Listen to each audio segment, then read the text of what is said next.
Fondet e IPARD-it këtu ja bërë legjendë, domethënë. Vazhdojnë dita kur me shpresë do na vinë një ditë fondet e IPARD-it, edhe pse ende si kemi parë.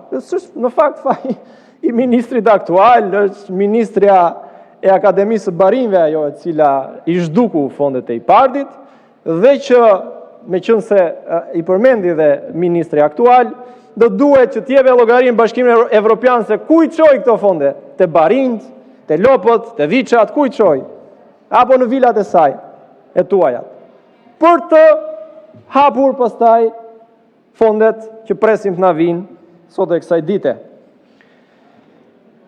Bujqësia ka shumë probleme të cilat s'kam dëgjuar ekspertin e bujqësisë Erionin të flasë në këtë sallë, për kalbjen e produkteve, për abuzimin me çmimet në pikat e grumbullimit, për fragmentimin e tokës bujqësore, për gjitha këto probleme reale të bujqëve, s'kam dëgjuar ndonjë fjalë, kam dëgjuar kështu kritika konstruktive në qeverisë, kuptoni?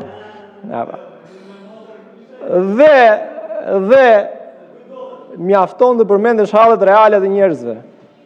Dhe unë kam një pyetje për Erionin.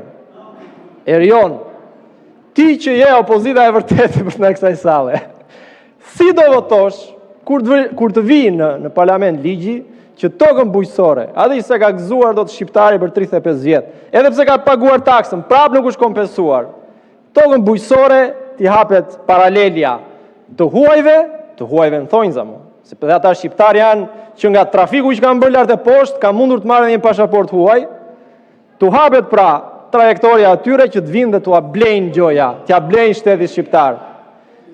Që t'u ashesësh tokën bujqësore të huajve, si ke për të votuar për këtë?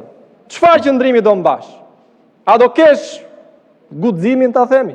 Ti dalësh kundër këtij gjatit. Na e thuaj dhe pastaj hajde na jep mend se si t'ja bëjmë halleve të bujqësisë. Faleminderit.